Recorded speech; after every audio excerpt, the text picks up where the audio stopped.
As কুকিংয়ে তোমাদের সবাইকে স্বাগত। আজ তোমাদেরকে বানিয়ে দেখাবো ইলিশ মাছের তেল ঝাল। এই সময় বেশ ছোট ছোট ইলিশ, তাই কি খেতে কিন্তু দারুণ হয়, অসাধারণ স্বাদ। তার জন্য ভিডিওটা সম্পূর্ণ দেখার ভালো লাগলে অবশ্যই লাইক, শেয়ার, কমেন্ট করে জানিও কেমন হলো, আর সাবস্ক্রাইব করে পাশে থাকার অনুরোধ রইল। কিভাবে বানালে ইলিশের গন্ধে ভরপুর হয়ে যাবে ঝালটা, তেল ঝালটা, আমি সেই পদ্ধতিতেই বানিয়ে দেখাচ্ছি।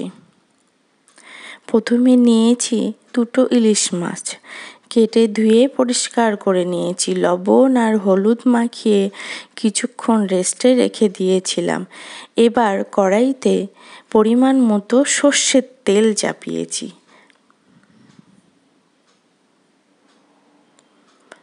এবার সর্ষের তেলে অল্প কালো জিরে, 5-6টা কাঁচা লঙ্কা ফোড়ন দিলাম। ফোড়নটা বেশ একটু ভাজা ভাজা মতন হবে, তখন দেব অল্প হলুদ, দিয়ে অল্প জল দেব। এইভাবে বানালে কালারটাও দারুণ আসে আর খেতেও খুব সুন্দর হয়। অল্প দেব লঙ্কার গুঁড়ো।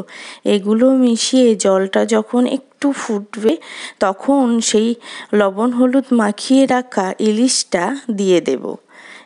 দিয়ে 5 মিনিট মতো এটাকে রান্না করে নেব, আস্তে হাতে উল্টে পাল্টে দিয়ে, খুব নরম হাতে। এই জলটা একদম টেনে আসবে, ইলিশটা পুরোপুরি সেই জলেই প্রায় সিদ্ধ হয়ে আসবে।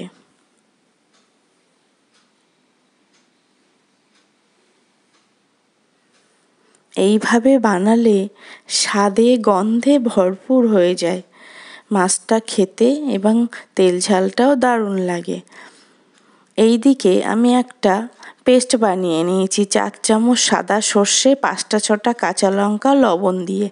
সেটা সেঁকে খোসাটা বাদ দিয়ে তার ঝোলটা নিয়ে নিয়েছি।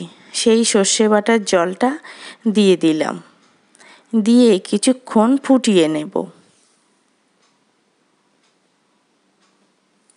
ফুটিয়ে নিয়ে লবণ ঝাল ঠিক মতো চেখে নেব, দিয়ে কটা চেরা কাঁচা লঙ্কা দেব, দিয়ে উপর থেকে সর্ষের তেল ছড়িয়ে নিলেই রেডি দারুণ স্বাদের তেল ঝাল, কাঁচা ইলিশের তেল ঝাল। এইভাবে বানালে ছোট ইলিশও দারুণ টেস্ট হয় খেতে। তোমরা একবার হলো এইভাবে বানিয়ে দেখো, আর কমেন্টে আমাকে জানিও যে কেমন হলো।